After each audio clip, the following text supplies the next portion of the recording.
ബഹുമാനായിട്ടുള്ള യൂസിഎഫിൻ്റെ secretary pastor Sajimon CD, ബഹുമാനായിട്ടുള്ള RPF-ൻ്റെ പ്രസിഡന്റ് പാസ്റ്റർ പി.ഡി. ദാസ്, പ്രിയപ്പെട്ട Paulson Pulluvazhi, pastor Saji Mathew, pastor Joy Ezekiel, Sam Alex Baby, councillor Neena Paulose, pastor Martin Thomas, advocate KM Paulose, pastor Raju Vakkuvalli, pastor John Odakkali ഉൾപ്പെടെയുള്ള ഏറ്റവും ബഹുമാനരായിട്ടുള്ള രക്ഷകർത്താക്കൾ, പ്രിയപ്പെട്ട സഹോദരന്മാരെ, സുഹൃത്തുക്കളെ, യുണൈറ്റഡ് ക്രിസ്ത്യൻ ഫെലോഷിപ്പിൻ്റെയും രായമംഗലം പ്രെയർ ഫെലോഷിപ്പിൻ്റെയും നേതൃത്വത്തിൽ ഇന്ന് നടക്കുന്ന ഈ ചടങ്ങിൽ പങ്കെടുക്കാൻ കഴിഞ്ഞതിലുള്ള സന്തോഷം ആദ്യമേ രേഖപ്പെടുത്തുകയാണ്. ഇവിടെ നേരത്തെ സ്വാഗതം പറഞ്ഞപ്പോൾ പാസ്റ്റർ സജിമോൻ അവർ പറഞ്ഞതുപോലെ തെരഞ്ഞെടുപ്പിൻ്റെ സമയത്ത് ഞാനും പോൾസനും കൂടിയാണ് ദാസേട്ടൻ്റെ വീട്ടിൽ അന്ന് വന്നത്, പാസ്റ്റർ വീട്ടിൽ വന്നത്. അപ്പോൾ സാമേട്ടൻ്റെ കൂടെ എന്നോട് ഒരുപാട് പേരെ കാര്യം പറയുന്നത്, പക്ഷെ ഓടിയെത്താൻ പറ്റിയില്ല. ഇനി ചേച്ചി ഇങ്ങനെ പറഞ്ഞിരുന്നു, ഞാൻ പാസ്റ്റർ നിബു ജേക്കബിനെ കാണണമെന്ന് ആഗ്രഹിച്ചെങ്കിലും അതും പറ്റിയില്ല. അപ്പോൾ അങ്ങനെ ഞങ്ങൾ സംസാരിച്ചപ്പോൾ നിരവധിയായിട്ടുള്ള പ്രശ്നങ്ങൾ ചർച്ച ചെയ്യുകയുണ്ടായി. തെരഞ്ഞെടുപ്പിൽ കലവറയില്ലാത്ത പിന്തുണയാണ് എനിക്ക് പെന്തക്കോസ്ത് സമൂഹം നൽകിയത്. ഞാൻ സ്ഥാനാർത്ഥിയായി വന്നപ്പോൾ തന്നെ ഈ കാര്യങ്ങൾ പറഞ്ഞപ്പോൾ, വിളിച്ചപ്പോഴും നേരിൽ കണ്ടപ്പോഴും യാതൊരു ഉപാധിയുമില്ലാതെ പരിപൂർണമായിട്ടുള്ള പിന്തുണയാണ് സ്ഥാനാർത്ഥി എന്നുള്ളത് എനിക്ക് നൽകിയത്. അതുകൊണ്ട് കൂടിയാണ് വലിയ ഭൂരിപക്ഷത്തിൽ, ചരിത്ര വിജയത്തിൽ എനിക്ക് പെരുമ്പാവൂരിൻ്റെ MLA ആകാൻ കഴിഞ്ഞത്. എല്ലാ പ്രിയപ്പെട്ടവരോടും നന്ദി രേഖപ്പെടുത്തുകയാണ്. നമുക്കറിയാം, ഇന്ന് പെന്തക്കോസ്ത് സമൂഹം അതൊരു വലിയ ശക്തിയാണ്. നമുക്ക് യാഥാർത്ഥ്യത്തിന് മുമ്പിൽ നിന്നുകൊണ്ട് മാത്രമേ സംസാരിക്കാൻ കഴിയൂ. പണ്ടങ്ങനെ ആയിരുന്നില്ല. ഇന്ന് വലിയ ശക്തിയാണ്. ഒരു ആത്മീയ തലത്തിൽ, അതിൻ്റെ പരിപൂർണമായ തലത്തിൽ ഒരു വലിയ കൂട്ടായ്മയായി പെന്തക്കോസ്ത് സമൂഹം ഇന്ന് കേരളത്തിൽ ഉൾപ്പെടെ ഇന്ത്യയിലെമ്പാടും ലോകത്തെമ്പാടും മാറുന്നൊരു കാലമാണ്. അപ്പോൾ അങ്ങനെയുള്ളൊരു കാലത്ത് പെന്തക്കോസ്ത് സമൂഹത്തിൻ്റെ പ്രശ്നങ്ങൾ ഏറ്റെടുക്കാനും അതിന് പരിഹാരമുണ്ടാക്കാനും ഒക്കെയുള്ള ഉത്തരവാദിത്വം ജനപ്രതിനിധി എന്നുള്ളതിൽ എൻ്റെ ഭാഗത്തുനിന്ന് ഉണ്ടാകുമെന്ന് വളരെ സ്നേഹപൂർവ്വം നിങ്ങളെ അറിയിക്കാൻ ആഗ്രഹിക്കുകയാണ്. കാരണം സമൂഹത്തിൽ എല്ലാ വിഭാഗങ്ങൾക്കും തുല്യമായിട്ടുള്ള നീതി ഉണ്ടാകണം. സ്വാഭാവികമായും നിങ്ങൾ പല ഘട്ടങ്ങളിലും പ്രയാസങ്ങൾ അനുഭവിക്കുന്ന ആളുകളാണ് എന്ന് നമുക്ക് ബോധ്യമുണ്ട്. അവസാനം ഈ കഴിഞ്ഞ ഗവൺമെൻറ് കാലത്ത് അവസാനം ഒരു പെന്തക്കോസ്ത് സമൂഹത്തെ ഒരു ക്രൈസ്തവ സമൂഹമായി അംഗീകരിക്കാൻ തീരുമാനിച്ചു. പക്ഷേ ഒരുപാട് പ്രശ്നങ്ങൾ ഇപ്പോൾ നിൽക്കുകയാണ്. ഏറ്റവും പ്രധാനപ്പെട്ട പ്രശ്നമായി നിൽക്കുന്നത് സെമിത്തേരി പ്രശ്നമാണ്. ഒരുപാട് പ്രശ്നങ്ങളുണ്ട്.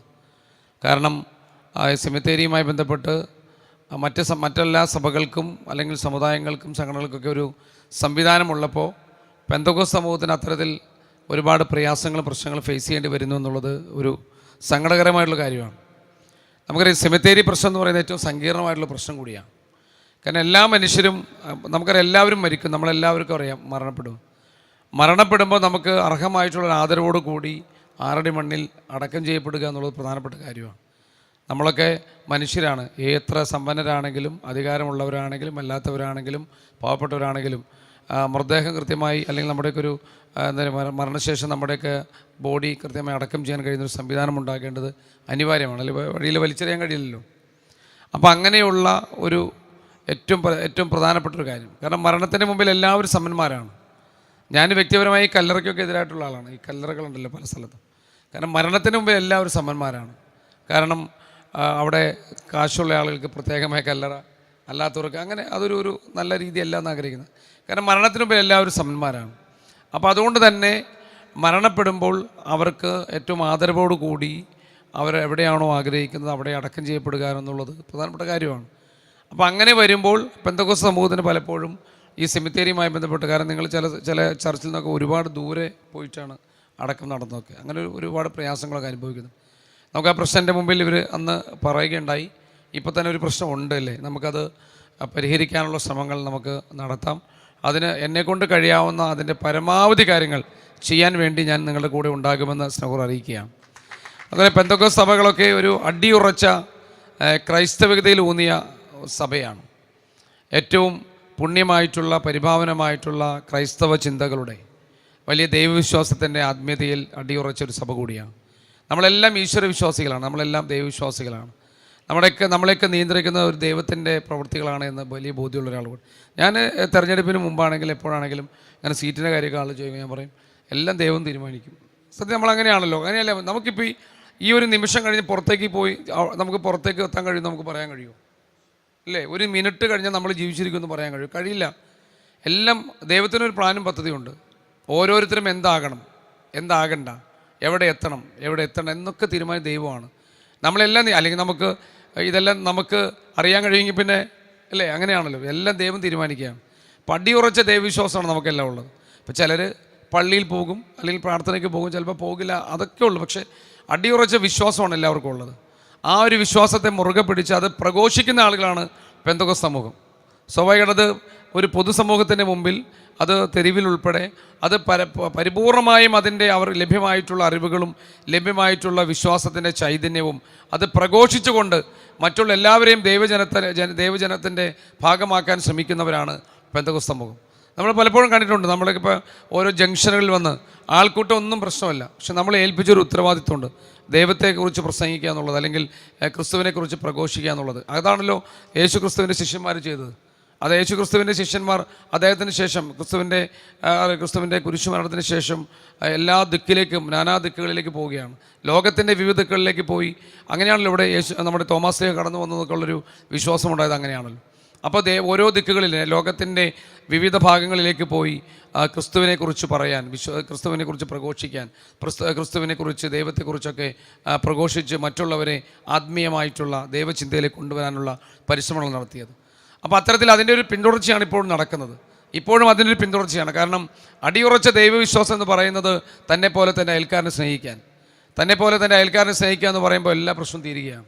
പലപ്പോഴും നമ്മളൊക്കെ അറിയാലോ, ഇപ്പോൾ കൗൺസിലുണ്ട്, നീന ചേച്ചിയുണ്ട്, മറ്റ് പൊതുപ്രവർത്തകരൊക്കെ ഉണ്ട്. ഇപ്പോൾ നമ്മളൊക്കെ ഏറ്റവും കൂടുതൽ കാണുന്നൊരു പ്രശ്നം എന്താണ്? അപ്പുറത്തെ വീട്ടിലെ മരം ഇപ്പുറത്തോട്ടൊന്ന് ചാഞ്ഞാൽ ബഹളമായി. ഒരു കൊമ്പ് ഇങ്ങോട്ട് ചാഞ്ഞാൽ മതി. പണ്ടങ്ങനെയാണോ? പണ്ടങ്ങനെയൊന്നും ആയിരുന്നില്ല, മതിലൊന്നുമില്ലാത്തൊരു കാലമായിരുന്നു. അപ്പുറത്തെ വീട്ടിലെ മരം ഇങ്ങോട്ട് ചാഞ്ഞാൽ അത് നമുക്കൊരു ആശ്വാസമായി കാണുന്നൊരു കാലം ഉണ്ടായിരുന്നു. ഇന്നങ്ങനെയല്ല. അപ്പുറത്തെ വീട്ടിലെ മരത്തിൻ്റെ ഒരു കൊമ്പൊന്ന് ചാഞ്ഞാൽ മതി, 2 ഇല വീണാൽ മതി, എൻ്റെ വീടാകെ പ്രശ്നമായി, മുറ്റമാകെ പ്രശ്നമായെന്ന് പറഞ്ഞിട്ട് ബഹളം ഉണ്ടാകുന്നൊരു കാലമാണ് പണ്ടങ്ങനെ. അതുകൊണ്ടാണ് ക്രിസ്തു കൃത്യമായി പറയുന്നത് അയൽക്കാരന് തന്നെപ്പോലെ തന്നെ അയൽക്കാരനെ സ്നേഹിക്കാൻ പറഞ്ഞു. തന്നെപ്പോലെ തന്നെ അയൽക്കാരനെ സ്നേഹിക്കാനാണ്. ഞാൻ എങ്ങനെയാണോ എന്നെ സ്നേഹിക്കുന്നത് അതുപോലെ തന്നെ തൻ്റെ അയൽക്കാരനെ സ്നേഹിക്കാൻ പറയുന്നിടത്ത് എല്ലാം അവസാനിക്കുകയാണ്, എല്ലാ പ്രശ്നങ്ങളും തീരുകയാണ്. നമുക്കത് പറ്റുന്നില്ല എന്നുള്ളതാണ് നമ്മുടെ പ്രശ്നം. നമുക്കങ്ങനെ ആകാൻ കഴിയുന്നില്ല എന്നതാണ് പ്രശ്നം. തന്നെപ്പോലെ തന്നെ അയൽക്കാരനെ സ്നേഹിക്കാൻ പറയുമ്പോൾ, തന്നെപ്പോലെ തന്നെ സഹോദര തുല്യമായി അവരെ കാണണമെന്ന് പറയുമ്പോഴാണ് നമുക്കത് കഴിയാത്തടത്താണ് ഈ പ്രശ്നങ്ങൾ ഉണ്ടാകുന്നത്. ഇന്നത്തെ കാലം അങ്ങനെയാണ്. ഇന്നത്തെ കാലം നമ്മൾ എന്തൊക്കെ പറയുമ്പോഴും, അല്ലെങ്കിൽ നമ്മുടെയൊക്കെ മനസ്സിൽ എത്രയൊക്കെ ചിന്തകൾ ഉണ്ടാകുമ്പോഴും, പലപ്പോഴും ഓരോ കാര്യങ്ങൾ വരുമ്പോൾ നമ്മൾ സ്വാർത്ഥരായി മാറുകയാണ്. നമുക്ക് സ്വാർത്ഥതയാണ് എല്ലാ കാര്യത്തിലും. നമുക്ക് അങ്ങനെ സ്വാർത്ഥത ഉണ്ടാകാൻ പാടില്ല, അതാണ് പ്രശ്നം. നമ്മൾ പലപ്പോഴും നമ്മുടെ വ്യക്തിപരമായിട്ടുള്ള കാര്യങ്ങളിൽ സ്വാർത്ഥരായി മാറുമ്പോഴാണ് ഒരുപാട് പ്രശ്നങ്ങൾ അങ്ങനെ ഉണ്ടാകും. നമ്മൾ ബൈബിളിൽ ഇപ്പോൾ നമുക്കറിയാം, ഇപ്പോൾ യേശു ക്രിസ്തുവിൻ്റെ 33 വയസ്സ് വരെയുള്ള അദ്ദേഹത്തിൻ്റെ ജീവിതത്തിൻ്റെ കാലഘട്ടം പരിശോധിക്കുമ്പോൾ ഒരുപാട് അത്ഭുതങ്ങൾ. സത്യത്തിൽ നമ്മളൊക്കെ ഒന്ന് ആലോചിച്ച് നോക്കണം. 2000 വർഷങ്ങൾക്ക് മുമ്പ് യേശു ക്രിസ്തു ജീവിച്ച ഒരു കാലത്തെക്കുറിച്ചൊക്കെ നമ്മൾ അദ്ദേഹത്തിൻ്റെ ആ ഒരു കാലത്തെ, അല്ലെങ്കിൽ ആ ഒരു കാലഘട്ടത്തെക്കുറിച്ചൊക്കെ അറിയുമ്പോൾ, ഓരോ കാര്യങ്ങളെക്കുറിച്ച്, കാനായിൽ വെള്ളം വീഞ്ഞാക്കിയതിനെക്കുറിച്ച് അറിയുമ്പോൾ, അല്ലെങ്കിൽ അത്ഭുതങ്ങൾ സൃഷ്ടിച്ച ഓരോ കാര്യങ്ങൾ, ലാസറിനെ ഉയർപ്പിച്ച കാര്യം അറിയുമ്പോൾ, അങ്ങനെ ഒരുപാട്, അത് ഒരു വിശ്വാസത്തിൻ്റെ ഏറ്റവും മകുടമായിട്ടുള്ള ഒരുപാട് ഉദാഹരണങ്ങൾ. അത് മുഴുവൻ ലോകത്ത് മുഴുവൻ പോയി പ്രസംഗിക്കുകയും പ്രഘോഷിക്കുകയും ചെയ്യുന്ന പെന്തക്കോസ്ത് സമൂഹം ഇന്ന് അത് ഒരു ആത്മീയമായി എല്ലാവരെയും ആത്മീയതയുടെ തലത്തിലേക്ക് കൊണ്ടുവരാൻ ശ്രമിക്കുന്നവരാണ്. നമുക്ക് ആത്മീയമായ ഒരു തലമുണ്ടെങ്കിൽ, അല്ലെങ്കിൽ ആത്മീയമായിട്ടുള്ളൊരു ചിന്തയുണ്ടെങ്കിൽ ഒരുപാട് പ്രശ്നങ്ങൾ പരിഹരിക്കപ്പെടുമെന്ന് വിശ്വസിക്കുന്ന ആളാണ് ഞാൻ. കാരണം നേരത്തെ ഞാൻ പറഞ്ഞതുപോലെ, നമ്മൾ തെറ്റ് ചെയ്യാൻ പോകുമ്പോൾ, അല്ലെങ്കിൽ നമ്മുടെ മനസ്സിലൊരു തെറ്റിനെക്കുറിച്ച് ആലോചിക്കുമ്പോൾ നമുക്കൊരു ദൈവചിന്തയുണ്ടെങ്കിൽ, ഒരു ആത്മീയ ചിന്തയുണ്ടെങ്കിൽ ചിലപ്പോൾ നമ്മൾ പിന്മാറും. അങ്ങനെയാണല്ലോ. നമ്മളെല്ലാം ചെയ്യുമ്പോൾ നമ്മളിത് മേളിൽ നിന്ന് ഒരാൾ കാണുന്നുള്ളൊരു ചിന്തയിലാണ് നമ്മൾ നയിക്കുമ്പോഴും അങ്ങനെയാണ്. നമ്മൾ എന്തെങ്കിലും തെറ്റിലേക്ക് പോകുമ്പോൾ, അല്ലെങ്കിൽ നമ്മൾ ഏതെങ്കിലും എന്താ പറയുക, നമ്മളൊരു വഴിതെറ്റി പോകുന്നൊരു ഒരു സംഭവം ഉണ്ടാകുമ്പോൾ നമ്മുടെ മനസ്സിലെന്താണ്? നമ്മളെ മറ്റുള്ളവർ കാണുന്നുണ്ട്, അല്ലെങ്കിൽ മേളിൽ നിന്ന് ഒരാൾ ഇതെല്ലാം നിരീക്ഷിക്കുന്നുണ്ട്, അപ്പോൾ നമ്മളത് പാടില്ല എന്നൊരു ചിന്തയിലാണ് നമ്മളെല്ലാം ഒരുപാട് പേർ അങ്ങനെ തെറ്റിലേക്ക് പോകാതെ ആകുന്നത്. അങ്ങനെ ഒരു എല്ലാവരെയും ആത്മീയമായ തലത്തിലേക്ക്, ആത്മീയമായിട്ടുള്ള ഒരു പ്രകാശത്തിൻ്റെ ഒരു എന്താ പറയുക, വലിയ കിരണങ്ങളിലേക്ക് കൊണ്ടുവരിക എന്നുള്ളത് പ്രധാനപ്പെട്ട കാര്യമാണ്. പെന്തക്കോസ്ത് സമൂഹം മുഴുവൻ ചെയ്യുന്നത് അങ്ങനെയാണ്. ഞാൻ അത്ഭുതപ്പെട്ടു പോയിട്ടുണ്ട്. കാരണം എൻ്റെ കൂടെ PGക്ക് പഠിച്ചൊരു ഹർഷ എന്ന് പറയുന്നൊരു സുഹൃത്തുണ്ട്. ഞായറാഴ്ചകളിൽ എല്ലായിടത്തും പോയി ഇങ്ങനെ സുവിശേഷം പ്രസംഗിക്കാൻ വേണ്ടി പോകും. അപ്പോൾ ഞായറാഴ്ചകൾ ആകെ കിട്ടുന്നൊരു ദിവസമാണ് പഠിക്കാൻ പോലും. പക്ഷേ അതൊരു ഉത്തരവാദിത്തമായി, ജീവിതത്തിൻ്റെ കടമയായി കണ്ടുകൊണ്ടാണ് മുന്നോട്ട് പോകുന്നത്. അങ്ങനെ പ്രഘോഷിക്കുമ്പോൾ കിട്ടുന്നൊരു വലിയൊരു ആത്മീയമായ നിർവൃതിയുണ്ട്. കാരണം നമുക്ക് ലഭ്യമായിട്ടുള്ള ആത്മീയ ചൈതന്യം അത് മറ്റുള്ളവരിലേക്ക് പകർന്നു കൊടുക്കുമ്പോൾ ഉണ്ടാകുന്നൊരു അതാണ് നിങ്ങളെല്ലാം ചെയ്തൊരു സുവിശേഷ വേലയാണ്. കർത്താവിന് വേണ്ടി അല്ലെങ്കിൽ ദൈവത്തിന് വേണ്ടി നടത്തുന്ന ഒരു വലിയ എന്താ പറയുക സുവിശേഷ വേലയാണ് നിങ്ങളെല്ലാം ചെയ്യുന്നത്. അപ്പം നിങ്ങളെപ്പോലുള്ള ആളുകൾ, അല്ലെങ്കിൽ ഞാൻ പറയുന്നത് അങ്ങനെ ചെയ്യുന്ന ഒരുപാട് ജീവിതം കൊണ്ട് സുവിശേഷ വേല ചെയ്യുന്നവർ, പ്രവൃത്തിയിലൂടെ സുവിശേഷ വേല ചെയ്യുന്നവർ, അല്ലെങ്കിൽ ജീവിതത്തിൻ്റെ ഓരോ കാര്യങ്ങൾ നമ്മൾ മറ്റുള്ളവരിന് അപരനൊരു നന്മ ചെയ്യുമ്പോൾ അതൊരു സുവിശേഷ പ്രവൃത്തി തന്നെയാണ്. മറ്റുള്ളവന് സഹായം ചെയ്യുമ്പോൾ നമുക്കറിയാം, ഒരാൾ വീണ് കിടക്കുമ്പോൾ അവനൊന്ന് പിടിച്ചെഴുന്നേൽപ്പിച്ചാൽ അതൊരു വലിയ സുവിശേഷമാണ്, സുവിശേഷ പ്രഘോഷം, അല്ലെങ്കിൽ ഒരു സുവിശേഷ വേല കൂടിയാണ്. അങ്ങനെയാണല്ലോ നമ്മൾ മറ്റുള്ളവനെ സഹായിക്കുമ്പോൾ, മറ്റുള്ളവനെ സ്നേഹിക്കുമ്പോൾ, മറ്റുള്ളവർക്ക് നന്മകൾ ചെയ്യുമ്പോൾ, മറ്റുള്ളവർക്ക് നന്മയുടെ വഴി കാട്ടുമ്പോൾ അതെല്ലാം സുവിശേഷത്തിൻ്റെ ഏറ്റവും വലിയ ഒരു ഉദാത്തമായിട്ടുള്ള മാതൃകകളാണ്. അപ്പോൾ ആ നിലയിൽ ഏറ്റവും പരിപാവനമായിട്ടുള്ള ഒരു സേവന പ്രവർത്തനം നടത്തുന്ന ഒരു വലിയ സമൂഹമാണ് പെന്തക്കോസ്ത് സമൂഹം.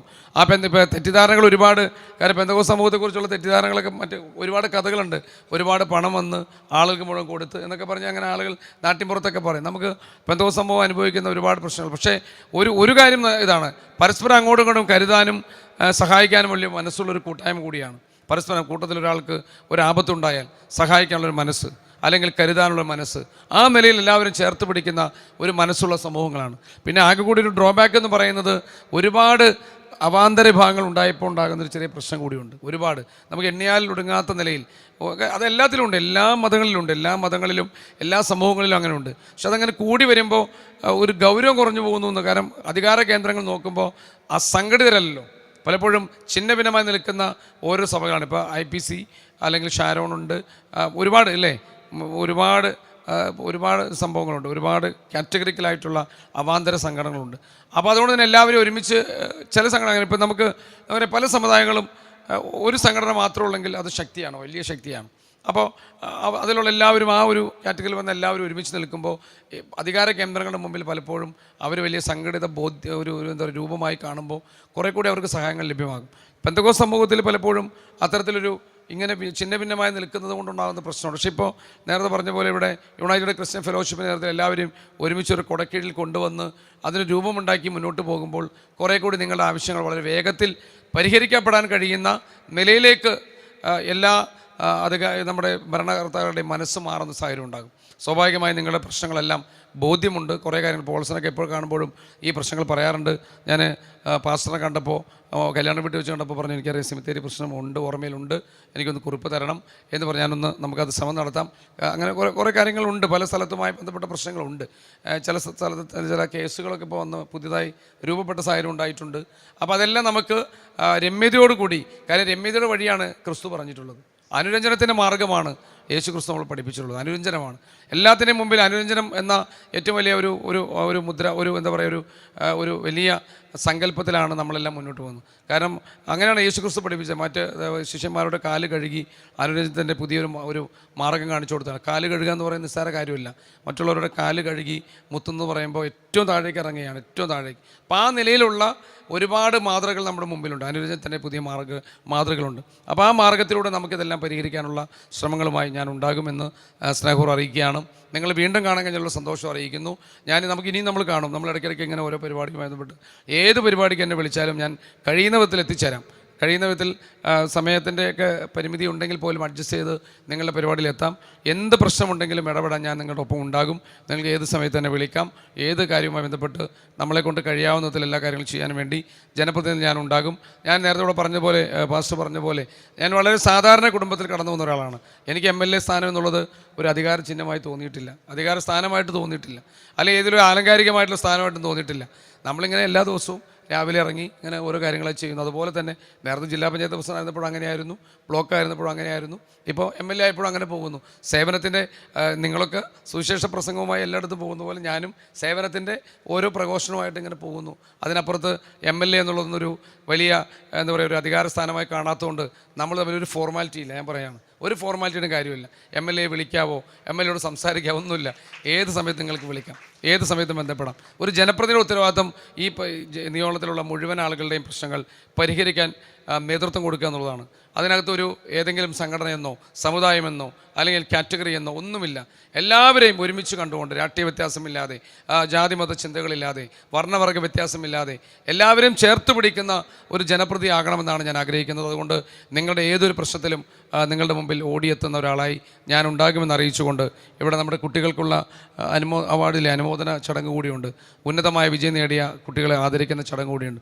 ഏറ്റവും പ്രിയപ്പെട്ട കുട്ടികൾ അവരുടെ ജീവിതത്തിൽ ലഭ്യമായിട്ടുള്ള വലിയ നേട്ടങ്ങളിൽ ഒരു നാടൊന്നാകെ, സമൂഹം ഒന്നാകെ അവരെ ആദരിക്കുന്ന, അനുമോദിക്കുന്ന ഒരു ചടങ്ങ് കൂടിയാണ്.